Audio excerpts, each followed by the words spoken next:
California is, I think, probably the most beautiful state in the entire country. Every time I go to California, I just look around and I say, oh my gosh, the topography there, the fact that you can be in the ocean in the morning and in the afternoon be in the mountains, the weather, all of it there in California, I think is amazing. Actually, one of my favorite places is Newport Beach, California. I have to come out every now and again for work stuff, and I love being there.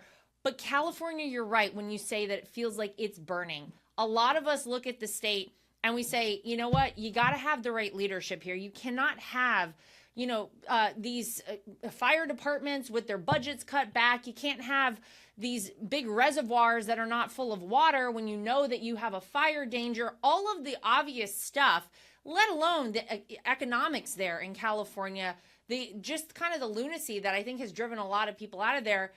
They need a common sense person to run for governor and win there in California. And I hear what you're saying. You're not there yet. If and when you are there, I think you're right. You would have a ton of support.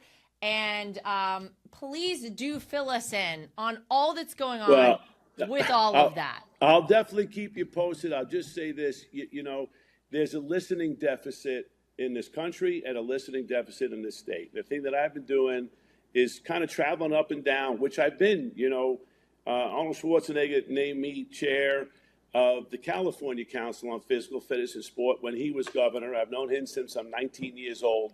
And I traveled from Hemet to Riverside to Bakersfield and Fresno and Palm Springs and San Diego and Newport Beach and Orange County and everywhere in between.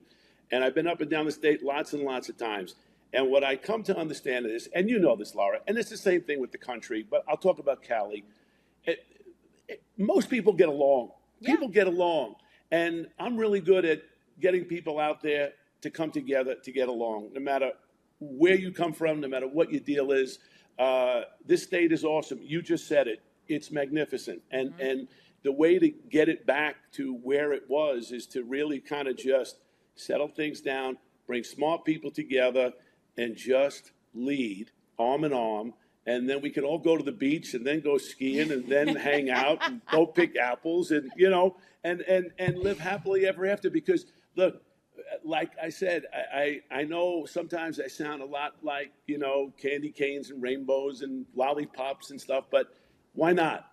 Laura, why not? Yeah. There's no reason why we all can't, like with your two little kids, for you, when you talk to them, to give them the opportunity to smile, to be happy, to be around people who care about them. That's really what I've always been about. It's health, hope, and family. And if you really think about those three things, when you have your health, right? Well, you have everything. When you have hope, you know that no matter how, tough things are, you got people around you. And when you have family, right, you know that you have a core. And you know the sun is going to come up tomorrow. And that's what I believe, not just for the country, but for my great state here in California, that the sun will come up and it will be beautiful again. And like I said, I'm going to leave you with this, if you don't mind. There was a poem that I was given when I was cut from my 8th grade basketball team. And it was a pretty devastating moment. First time I took a shot and I went out on my own, I got cut because my mom said I was a great basketball player. I wasn't that great. And this friend gave me a poem called Don't Quit. And the last two lines are, stick to the fight when you're hardest hit. It's when things seem worst that you must not quit. And I live by that poem.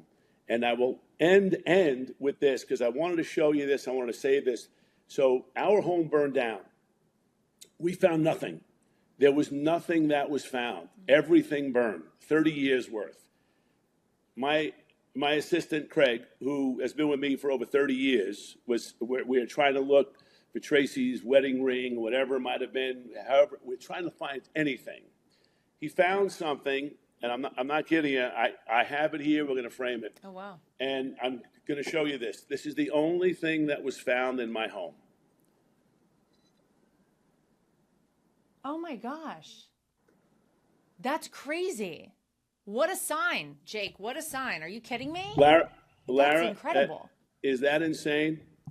Yep. If you go, I'm going to hold it up one more time for the audience. If you've gone to, the bathroom, you got to come right back. Look at this. Wow. If you're going through hell, keep going. That's amazing. But by the way, something we can all at some point in our lives use is that right there. And how appropriate that was the only thing that was left that you guys found. That's incredible. And I think it's a sign. Listen, it's great talking to you. You keep up the great work, and I'll keep you posted on all fronts here. And hopefully we can get together one of these days in person and have some supper. I'd love to meet the kids. I hope so too. And I'll tell you one thing. You may have done a lot of things, Jake, and you may be the next governor of California. For full shows, live and on demand, it's Salem News Channel.